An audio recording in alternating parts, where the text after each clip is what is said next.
히브리서 11장 13절에서 31절까지의 말씀입니다.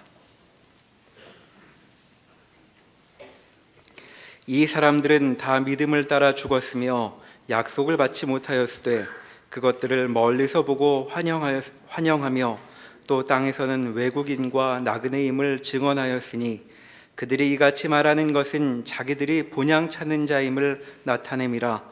그들이 나온 바 본향을 생각하였더라면 돌아갈 기회가 있었으려니와 그들이 이제는 더 나은 본향을 사모하니 곧 하늘에 있는 것이라. 이러므로 하나님이 그들의 하나님이라 일컬음 받으심을 부끄러워하지 아니하시고 그들을 위하여 한 성을 예비하셨느니라. 아브라함은 시험을 받을 때에 믿음으로 이삭을 드렸으니 그는 약속들을 받은 자로 돼 그 외아들을 드렸느니라.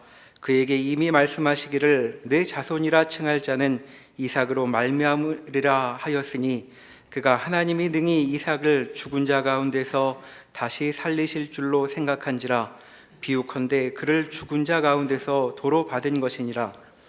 믿음으로 이삭은 장차 있을 일에 대하여 야곱과 에서에게 축복하였으며 믿음으로 야곱은 죽을 때에 요셉의 각 아들에게 축복하고 그 지팡이 머리에 의지하여 경배하였으며 믿음으로 요셉은 임종시에 이스라엘 자손들을 떠날 것을 말하고 또 자기 뼈를 위하여 명하였으며 믿음으로 모세가 났을 때에 그 부모가 아름다운 아이임을 보고 석 달 동안 숨겨 왕의 명령을 무서워하지 아니하였으며 믿음으로 모세는 장성하여 바로의 공주의 아들이라 칭함받기를 거절하고 도리어 하나님의 백성과 함께 고난받기를 잠시 죄악의 낙을 누리는 것보다 더 좋아하고 그리스도를 위하여 받는 수모를 애굽의 모든 보화보다 더 큰 재물로 여겼으니 이는 상주심을 바라봄이라. 믿음으로 애굽을 떠나 왕의 노함을 무서워하지 아니하고 곧 보이지 아니하는 자를 보는 것 같이 하여 참았으며 믿음으로 유월절과 피 뿌리는 예식을 정하였으니 이는 장자를 멸하는 자로 그들을 건드리지 않게 하려 한 것이며 믿음으로 그들은 홍해를 육지같이 건넜으나 애굽 사람들은 이것을 시험하다가 빠져 죽었으며 믿음으로 7일 동안 여리고를 도니 성이 무너졌으며 믿음으로 기생 라합은 정탐꾼을 평안히 영접함으로 순종하지 아니한 자와 함께 멸망하지 아니하였도다. 아멘. 우리는 히브리서 11장에서 믿음을 성경이 설명하는 대로 따라가고 있는 중입니다. 믿음이라는 단어는 세상에서도 좋게 쓰이는 단어이기 때문에 기독교 신앙이 믿음을 앞세우고 사랑을 앞세우는 그런 중요한 원리를 세상적 차원에서 더 많이 이해하는 그 부작용이 있습니다. 성경은 믿음을 성경적 용어로 이해하기를 바라고 있고, 그래서 오늘 이 믿음에 관한 설명이 히브리서에 나오는 것입니다. 왜 예수를 믿고 구원을 얻고 하나님의 자녀가 되고 복된 약속을 가지고 있는데 현실이 어렵냐? 아무리 잘하려고 해도 기대같이 인생이 내져지지가 않냐? 아이고. 그 답을 견뎌라, 믿음을 가져라 이렇게 얘기하지 않고 그 과정이 어떤 의미인가를 믿음으로 설명합니다. 그러니까 믿음이란 우리 이해와 사뭇 다르죠. 믿음에 관한 설명을 하려면 언제나 아브라함이 그 선조로, 시조로 등장을 합니다.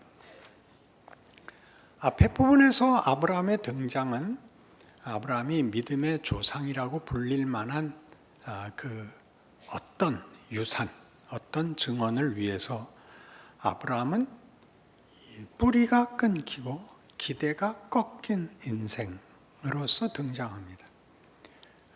뿌리가 잘려서 본토 친척 아비 집을 떠나서 아무것도 뭘 할 만한 근거를 갖지 않은 상태에서 또 그가 열국의 아비가 되고 그의 자손이 하늘의 별과 땅의 바다의 모래 같을 거라는 약속을 받았음에도 그 유일하게 낳은 이삭을 죽여야 됐던, 죽이라는 명령을 받았다. 그러니까 뿌리가 없고 기대가 꺾인 그런 조건 속에서 아브라함은 믿음의 조상이라는 이름을 가지게 되는 것입니다. 그러니 쉽게 그는 처음부터 믿음을 가지고 이삭을 바치라 그럴 때도 촉 내놓고 이렇게 하는 건 우리 생각이고, 성경이 하고 싶은 얘기는 그런 식의 인과관계가 아닌 것이 아브라함의 생애의 초점인 내용이고, 그 내용은 하나님이 만드신 것이다 라고 얘기하는 겁니다. 우리 첫 부분에서 11장의 믿음을 설명하는 이 히브리서 11장의 서두가 타락한 아담이 사망과 멸망을 끌어들여 이제 자초한 비극을 하나님이 외면하지 않고 놓아두지 않고 개입하여 어떻게 해서든지 당신의 창조를 완성하려고 하신다 하는 증거를 아벨의 제사에서, 에녹의 동행에서, 노아의 방주에서 이렇게 성경이 계속 이렇게 희망을, 어딘가에 출구를 열어놓고 있는 것을 성경의 기록에서 보셨고, 그것이 구체적으로 뭐냐 하는 것이 아브라함에서 이렇게 그가 가지고 있었던 어떤 근거가 열매를 맺은 것도 아니요, 그가 가졌던 기대가 보상받은 것도 아닌, 그래서 우리로서는 막막하기 짝이 없는 가운데 토막이 된 겁니다. 우리는 지난번에 이렇게 했습니다. 그런 차원에서 믿음은 막막한 것이 당연하다. 우리로서는 근거도 없고 기대도 할 수 없는 것이니까 당연히 막막해야 됩니다. 그것이 오늘에 와서는 아브라함이 뭘로 한 번 더 등장을 하냐 하면, 그는 창조를 경험했고 부활도 경험했답니다. 그것이 이삭 사건이죠. 낳을 수 없는 아이를 가졌고, 그리고 그 아이를 죽이라는 명령을 받아서 죽이러 갔었습니다. 그리고 돌려봤죠. 그러니까 아브라함은 다른 건 다 그만두고 아브라함의 생애에서 아브라함이 믿음의 조상이 되는 이유는 이것입니다. 그에게 하나님이 그의 생애에 창조와 부활로 간섭하셨다 이겁니다. 그러니까 우리가 이게 얼마나 중요한 내용이냐 하면, 아무것도 바랄 수 없을 때도 하나님이 선한 것과 복을 담아주실 수 있고, 우리의 기대가 꺾인 자리, 우리가 이젠 망했다고 하는 자리도 끝이 아니라는 얘기를 성경이 아브라함의 생애에 담아서 우리 보고 아브라함을 봐라 그렇게 얘기하는 것입니다. 아브라함이 얼마나 믿음이 좋았냐가 아니라, 그가 어떻게 그의 생애를 본인의 실력이 아니라 우리 세상적인 이해를 벗어나는 하나님의 더 좋은 어떤 창조와 부활이라는 능력 속에 묶여서 우리라는 후손까지 갖게 된 믿음의 조상으로 높이 자신의 지위를 갖고 있는가 봐라 이렇게 되는 것입니다. 고함을 질러야만 감동이 있는 게 아니라 진리가 이렇게 드러날 때 감동이 있으셔야 됩니다. 그리고서는 이 아브라함을 소개를 이렇게 창조와 부활의 인생을 산 사람 해놓고 제일 많이 등장하는 인물이, 설명되는 인물이 모세입니다. 왜 모세가 오늘 본문에 이렇게 많이 등장해야 되냐 하면, 모세의 생애는 바로 그 원칙, 그에게 이유가 없는 결과, 잘못된 결과가 거기가 끝이 아닌 반전이 일어나는 생애가 모세의 생애만큼 많이 들어있는 게 없는 것입니다. 자, 생각해 보세요. 그는 바로가 통치하는 시대에 히브리 민족입니다. 그 노예들이 너무 많아져서 경계심을 갖게 된 정권이 사내 아이를 낳으면 죽이라 그러는 때에 사내 아이로 태어납니다. 여기서는 멋지게 그 부모가 아름다운 아이인 걸 보고 석 달을 숨겼다. 이거는 이제 결과에서 내려다보는 평가고, 제대로 읽자면 애를 써봤자 석 달밖에 못 버텼다 이겁니다. 석 달 만에 내놔야 됐다고요. 내버려야 됐다고요. 누가 구해요? 바로의 공주가 주셨어요. 그러면 원래대로면 이거 히브리인의 애구나. 그럼 그냥 그 자리에서 목을 따야죠. 근데 그 뜻밖의 갖다 기르지요. 제대로 생각을 좀 해서 기르지요. 그리고 굉장한 신변 보호, 출생의 비밀을 모른 채 장래가 촉망되는 애굽의 중요한 사람으로 큽니다. 그리고 어느 날 자기가 히브리 민족이라는 걸 알게 되고 돌이켜 자기 민족을 구할 생각이 들지요. 애국 관원이 자기 동족을 압제하는 걸 보고 쳐 죽이고, 다음날 나가봤더니 이번엔 히브리 동족끼리 싸우는 걸 봐서 말렸더니 한다는 소리가, 어제 애국 관원 죽인 것 같이 우리도 죽이려 그러냐? 야, 너 동족끼리 왜 싸우냐? 우리가 언제 너 보고 간섭하랬냐? 그래서 도망을 가지요. 여기는 얼마나 멋지게 써 있냐 하면요, 본문 보실래요? 24절부터 믿음으로 모세는 장성하여 바로의 공주의 아들이라 칭함받기를 거절하고 도리어 하나님의 백성과 함께 고난받기를 잠시 죄악의 낙을 누리는 것보다 더 좋아하고 그리스도를 위하여 받는 수모를 애굽의 모든 보화보다 더 큰 재물로 여겼으니 이는 상주심을 바라봄이라. 믿음으로 애굽을 떠나 왕의 노함을 무서워하지 아니하고 곧 보이지 아니하는 자를 보는 것 같이 하여 참았으며, 최고의 믿음의 행위를 한 것 같이 되어 있지만 원래 역사는 안 그렇습니다. 근데 대책이 없었습니다. 그리고 미디안 광야로 도망을 가는데 여기에 그리스도를 위하여 받는 수모를 애굽의 모든 보화보다 더 큰 재물로 여겼다. 이 그리스도 그러면 우리 신약이 우선인 현대의 신자들에게는 예수님이 왜 등장하지 싶지만 여기 그리스도는 해방자, 구원자입니다. 그러니까 구원자로서 받아야 되는 수모를 감수했다가 됩니다. 근데 당시의 역사는 그렇지 않습니다. 그는 도리가 없었습니다. 그래서 미디안 광야로 도망가서 거기서 결혼하고 애를 낳죠. 그 아들 이름을 게르솜이라고 붙이는데 그 뜻이 이방 나그네라는 뜻입니다. 그러니까 본인을 이제 난 끝났다, 난 이렇게 여기서 죽는다, 그런 마음이었던 것입니다. 그럼 왜 이렇게 썼냐? 이 모든 우리가 생각할 땐 비극이고 절망이고 더 이상 낙이 없다고 생각하는 모든 것으로 하나님이 최선의 선과 복을 만드셨던 것이다, 이렇게 증언하는 거죠. 믿음이란 뭐냐? 하나님이 인류가 스스로 자초한 실패와 절망을 뒤집기로 작정하사 도입한, 새로 만드신 하나님의 은혜입니다.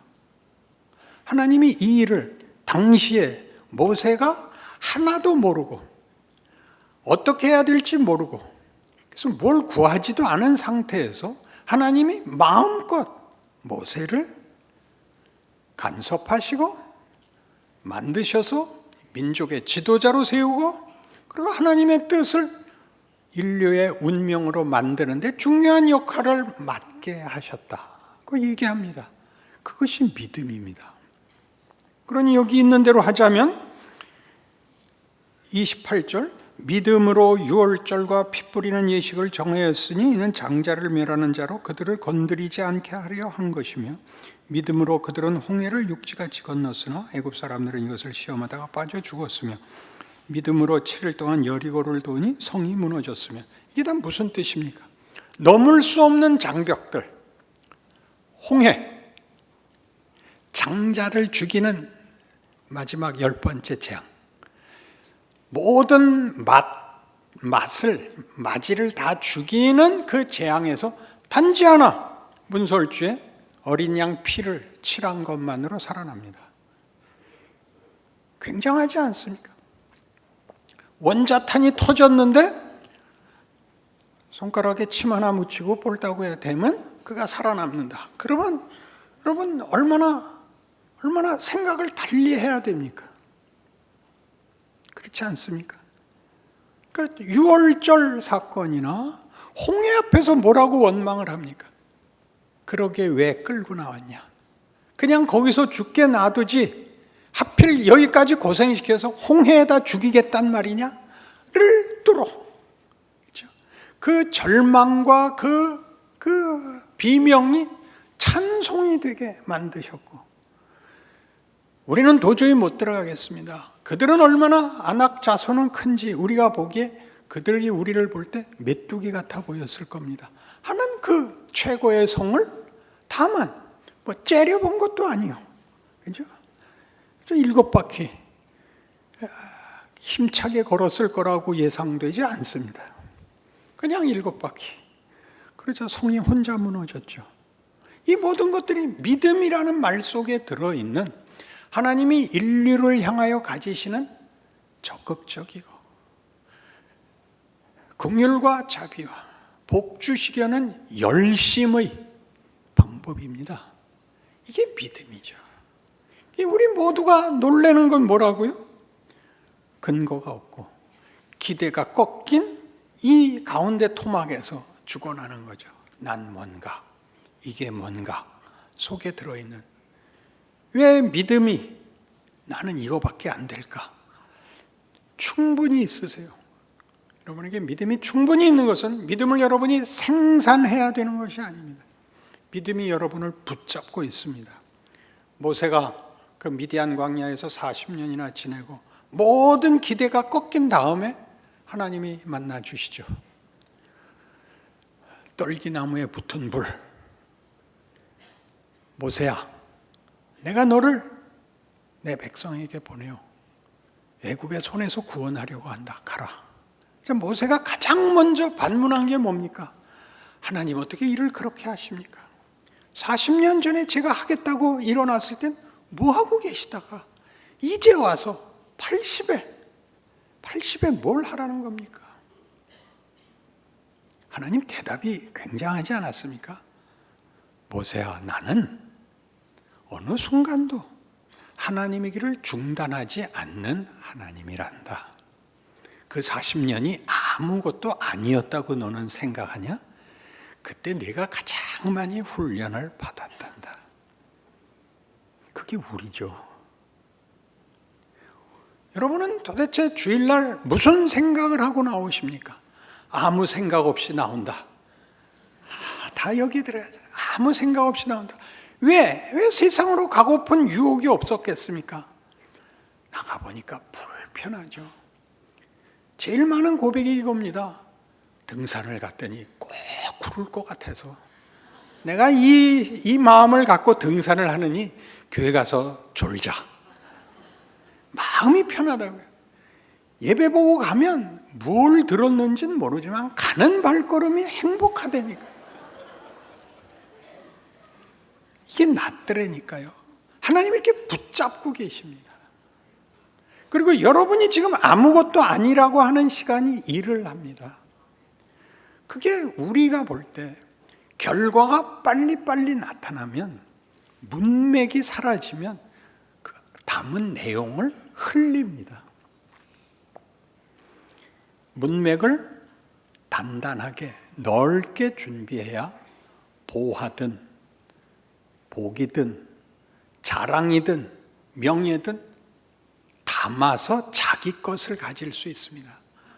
하나님은 우리 인생 내내 우리라는 컨텍스트를 단단하게, 그때 그랬어, 그때 그러지 말았어야 됐었어, 내 돌아가면 이번엔 잘할 거야 로 날줄과 시줄을 만들듯이 우리를 뭘 담아도 괜찮게 깊고 넓고 높은 통을 만드십니다.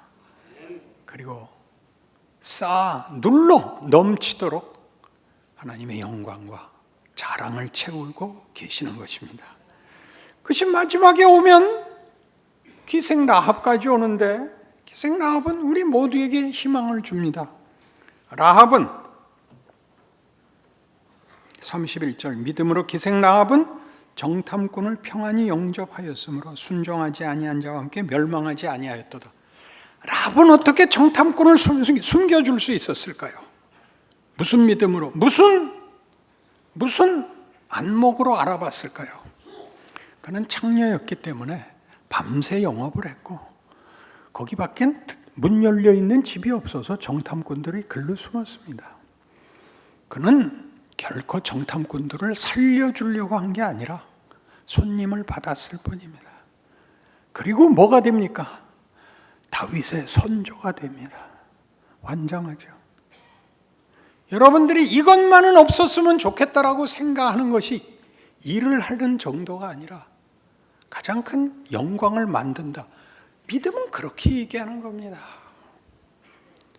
여러분들이 후회하고 비명 지르고 하나님 나한테 왜 이러세요?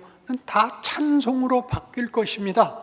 그것이 십자가입니다. 언제 우리가 십자가를 필요로 했으며 언제 우리가 우리 죄를 용서해 달라고 생각한 적이 있습니까? 하나님은 우리를 죄 없이 사면한 것이 아니라 영광으로 부르고 계시고 그 일을 한 영혼도 놓치지 않고 하고 계시다. 그게 인류 역사입니다. 그러니 우리가 가지는 이 마음, 나는 아닐 거야 라는 그 마음을 깨기 위해서 성경이 가지는 이런 기록들을 하나 기억할 필요가 있습니다.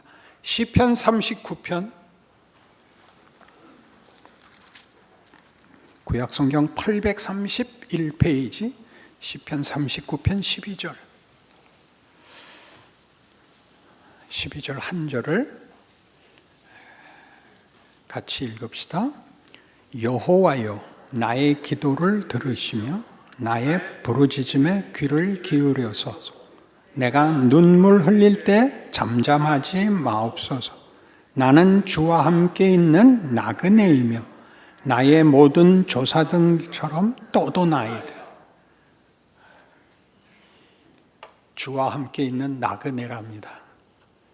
아무것도 아닌 것 같고 하나님에게서 가장 멀리 있는 것 같다고요. 주와 함께 있어도 시원하지 않다니까요. 하나님이 일하시는 중이라서 그렇습니다. 결과가 아직 안 나와서 그렇습니다. 작업복 입고 일을 해서 온몸에 튀어 있습니다. 유진 피터스는 그 아버지가 뭐라 그러죠? 부족간을 하신 분입니다. 8살 때부터 앞치마를 입고 함께 고기를 잘랐답니다. 그게 전부 피투성이죠. 그걸 뭐라고 자랑을 하느냐면 나는 8살부터 에봇을 입었습니다. 여러분 우리 인생이 그렇습니다. 우리가 태어나면서부터 어느 한순간도 하나님이 외면한 시간은 없습니다. 이런 것을 가장 비관적이고 가장 아닌 것 같은 것과 가장 큰 복이 이렇게 한 군데 함께 들어있는 자리를 가장 대표적으로 묘사한 사건이 마리아의 예수 잉태입니다. 애를 뱄죠. 이건 있을 수 없는 일입니다. 근데 그 애가 메시아인 거잖아요. 그 본인은 얼마나 이게 말이 안 됐겠어요. 그는 모든 수치와 모든 오해를 당연히 감수해야 됩니다. 내가 안 그랬어요. 있잖아요. 그럼 내가 안 만들었는데 있으면 누구 거예요? 이 애는 누구 거예요 도대체가? 내가 낳았잖아요.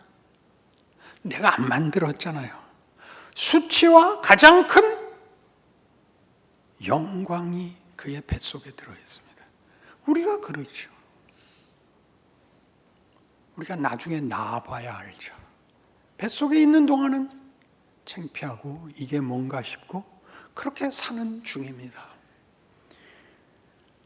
6개월 먼저 임신한 엘리사벳이 세례 요한의 어머니가 마리아가 오는 걸 보고 이렇게 말을 합니다. 여인 중에 네가 복이 있도다. 굉장하죠? 여러분 모두의 현실, 지금의 조건, 정황이 기적과 큰 영광의 과정입니다. 그게 기독교입니다. 안 믿어지셔도 할 수 없습니다. 여러분이 다 그랬구나 라고 이해하는 날 오셔서 저에게 꼭 감사 표시를 해 주시기 바랍니다. 아멘입니다. 기도하십시다. 하나님 아버지, 우리는 하나님이 우리 인생에 개입하시는 큰 능력과 영광을 미처 다 보지 못해서 주께서 옆에 계시고 함께 하심에도 우린 그저 늘 두려워하고 불안해하고 어쩔 줄을 모릅니다. 결국 주께서 우리를 붙드사 영광의 자리로 갈 것을 이렇게 증거받지만 우리는 주와 함께하는 나그네라 그렇게밖에는 자기를 느낄 수가 없습니다. 오늘 이 말씀들을 통하여 이것이 역사적 증언이고 지금까지 하시는 하나님의 변함없으신 성실하심이라고 기억하여 제 자신의 어려움을 견딜 수 있는, 기다릴 수 있는, 인내할 수 있는 그런 한 걸음 더 나아간 하루를 살아내는 우리 되게 하여 주옵소서. 그리고 우리 중에 그것이 참으로 성경의 기록과 같더라, 내 인생에도 하나님이 이런 기적과 복을 주시더라, 이런 자랑들을 서로, 아니 모두가 나누는 때를 속히 주시옵소서. 예수님 이름으로 기도합니다. 아멘.